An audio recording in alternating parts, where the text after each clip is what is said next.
Thanks for having me. I'm pleased to talk to this management conclave. I'm coming to you from London, Ontario, where I'm Bob Kennedy. I'm the Dean of the Ivey Business School here. Brief background. Well, first I want to thank you for having me, and I'm looking forward to hearing feedback. I'm currently Dean of the Ivey Business School, which is in Canada, generally considered a top 50 global business school. I've been here for a year. Prior to that, I was at the University of Michigan, where I ran an institute that focused on developing countries. One of our main lines of business was doing capacity building projects at business schools.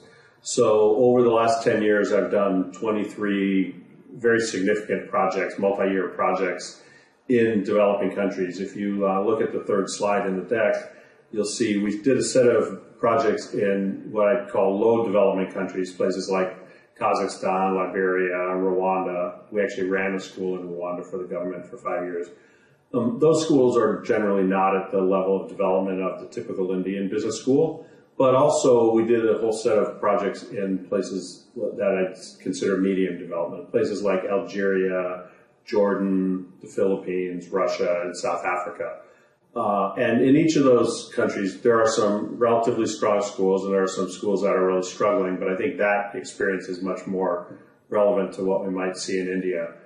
There's a third column which talks a little bit about some of the projects I've done in U.S. and European schools. I won't go through that. But, I know one of the themes of this conclave is to really think about how can India develop a whole set of globally elite schools. I know, as everyone knows, there's a few very, very good schools in India. IIM Ahmedabad, IIM Bangalore, Calcutta, also the Indian School of Business. Most people in the West are aware of those schools, consider them strong. But there's hundreds of other schools who are really hoping to break into the top global 100 or top global 50. And this talk is really about how to think about that. If you look at the slide that says assessing the global landscape, this will give you a sense of kind of what you're up against. The numbers here come from the Financial Times global rankings, but there's a set of other rankings. There's a very high correspondence among those, but there's really been a kind of a sea change in the last 25 years in the global business school landscape. If you went back to, say, 1980 or 1990, almost every single one of the global top 100 business schools would have been in North America or in Europe. Maybe one or two would not be. Over the last 25 years, there's really been a change in where we've seen the rise of some very good schools in developing countries. So places like APADE or Getulio Vargas, APADE's in Mexico, Getulio Vargas is in Brazil, University of Cape Town in South Africa, ISB and Ahmedabad in India, SEEBS and Fudan universities in China. So, but the global rankings are still overwhelmingly dominated by the U.S. and the North American and the European schools. So if we just look at the global top 10, even today, all of those are North American or European, 10 out of 10. The global top 20, it's 22 out of 25. More than half are in the United States. 4 in Canada, and 5 in the rest of the EU. When we go to the global top 100, about half are in the United States, a little bit more. About 13% are in the UK, and 16 are in the rest of the EU. But what you see is there's many, many more developing country schools that are in kind of the second 50. In terms of what you're up against in that top 100, there's 2 in Hong Kong and 4 in China. There's only 3 in all of India. I've mentioned them before. IIM Ahmedabad, which is on a selectivity basis, one of the most selective schools in the world. Thousands and thousands of applications for relatively few number of spots. ISB is very good, and IIM Bangalore. But the point is I'm sure almost every school in the room is thinking we want to be global top 100, and I think it's important to kind of look at the landscape and realize that's a very, very elite group, and it's important to have reasonable expectations. If we go to the slide that talks about building blocks, I want to discuss that a little bit. When we have gone out and done these capacity building projects to try to upgrade business schools, I really think in terms of there's 3 distinct efforts. You can't just say we want to upgrade research. That's important, But you really need to do three things that will work in sync to make the school much stronger. The first is to have elite programs. This means, are your students learning a lot? Do the recruiters like your students and want to hire them? Is there enough demand for your school so that the school is selective? Okay, running the programs is what really pays the bills. You and I didn't become academics in most cases because we want to help 20-year-olds or 25-year-olds get great jobs. We became academics because we want to become researchers. But for the school to be strong, the reputation of a school is generally driven by the strength of its programs. That means you have a lot of applicants and you're very selective. The more selective schools, only accept somewhere between 5 and 20% of the students who apply. The best way to do that is to have lots of applicants, not shrink the size of your program. But just as important, though, as I would say placement rates. Not only are you placing a high percentage of your students in good jobs, do you have elite employers recruiting there? Do the McKinseys or Goldman Sachs or General Electrics of the world, do they come and recruit at your school? Because even sometimes if they're lower salaries, having elite employers recruit there really drives applications. And then the rankings go into the programs as well. So it's incredibly important to make sure you have strong programs that students are clamoring to get into. Generally, it's the MBA level that drives the reputation of the school, but increasingly the undergraduate degrees are getting more and more prominent as well. The second aspect, and this is one that's often overlooked, is really thinking about the community, or I call it the Ivy community. It's everyone outside the walls of Ivy who's not on my payroll. So this is the successful schools do a really, really good job at this, and it's an incredibly important resource for them. So this is, are your alumni happy to be alumni? Are they out there advocating for the school and recommending that students go and hiring them when they graduate? But it's also recruiters. Here at Ivy, we treat the recruiters a lot like alumni. We have a career management office. We don't call it the placement office, it's career management. We do a lot of coaching for our students, but we also spend a lot of time with recruiters, almost as much time with recruiters as with students, helping them understand the strengths and weaknesses of our students, helping or making sure that we understand, what do they think is good about our students and bad about our students.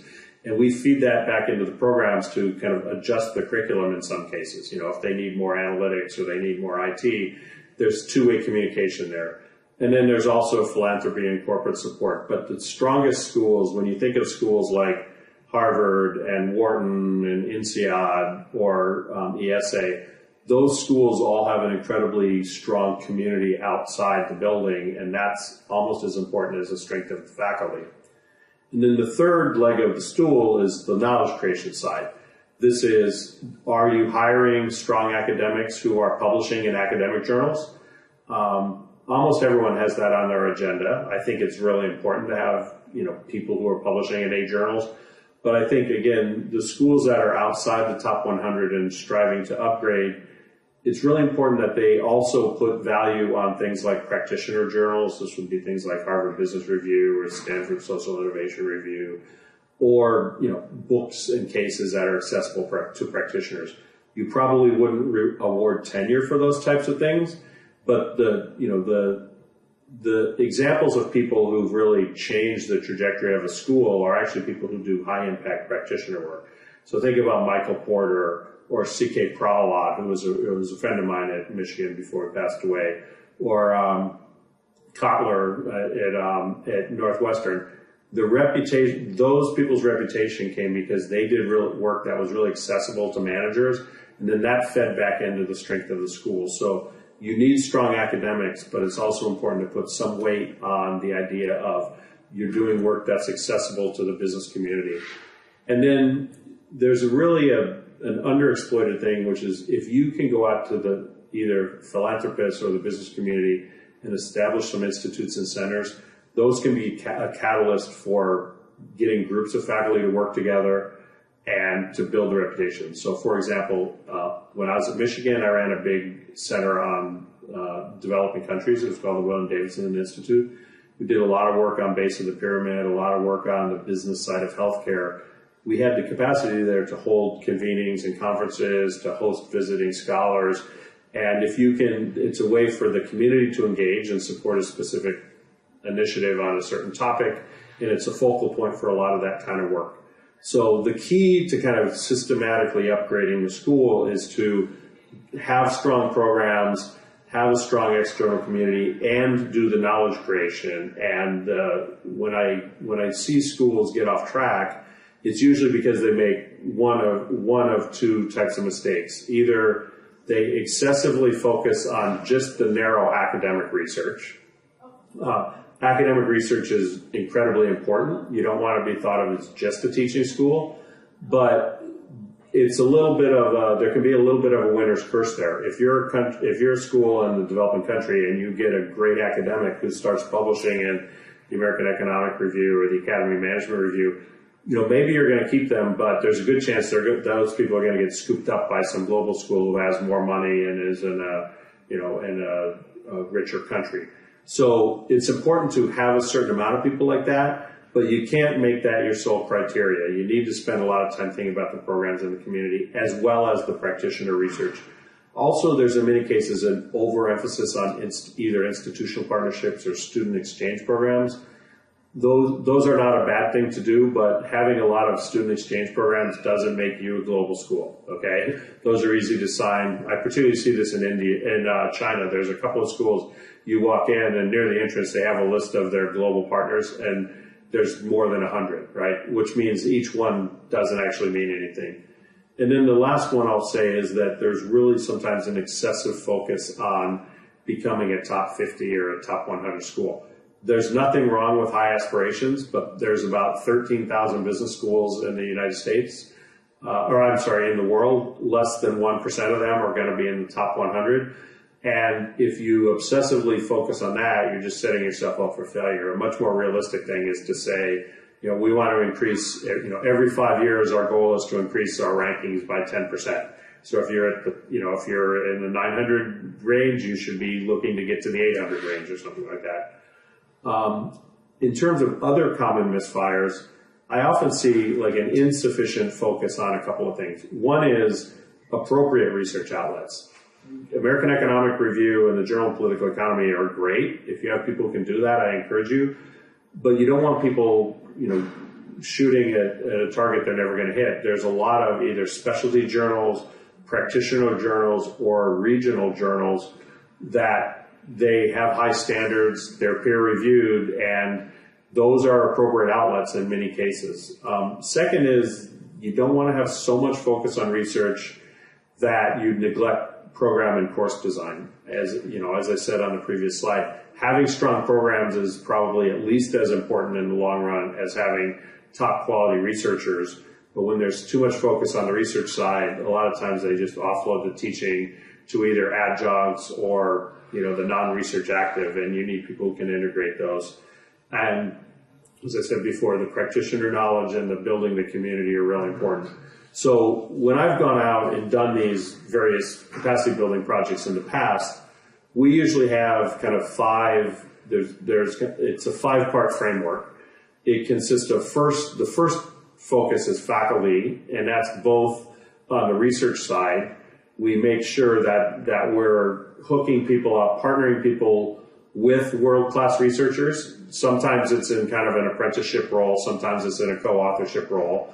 Very hard if you're off on your own to do world-class work. But also, arranging conferences and visiting for conferences and workshops. But also on the faculty side, we do a fair amount of pedagogy and content training just to make sure that people are coached up on their entire field, not just their subfield, and that they're competent in the classroom. So the faculty side is the first of the 5, and it's both promoting research and helping with the pedagogy. The second is really looking hard at the school's business model. And particularly in developing countries, there's sometimes, in many cases, they're government funded, but there's huge pressure to increase enrollments, which then steals time away from research. It's really important to have a variety of revenue streams. You need philanthropy, you need funded research, you need executive education, and you need government funding, and hopefully that's available. But it's important to diversify that stuff, because then that lets you move beyond just lots of hours of teaching in order to pay the bills. The third is the administrative structure. I haven't worked with too many schools in India, but I know when I go to Africa and Eastern Europe, in many cases, administrative structure is actually mandated by the Ministry of Education or the Parliament, and it doesn't make any sense. What you really need, you need a set of program-focused people. Here at Lvey, I have an associate dean for programs. I have an associate dean for research and faculty development. That's both hiring and research funding. And then I have a set of other people, not associate deans, but people who run executive education, people who run Ivy publishing, and then people who run the facilities and the finance side of the school. So, but a school is a business, and you need an appropriate structure for that. The fourth big issue is very consciously building practitioner linkages. This means having not simply a placement office, but a career center where recruiters feel welcome. There's two-way communications. It means bringing speakers in from the real world to talk to your students, not just being purely academic, having an advancement or a development operation, and really having some alumni interactions. Those things generally in the short run, all of those things cost a little bit of money, but they do a tremendous amount to strengthen the community and the programs. And then the last one is to make sure that your courses are kind of global standard.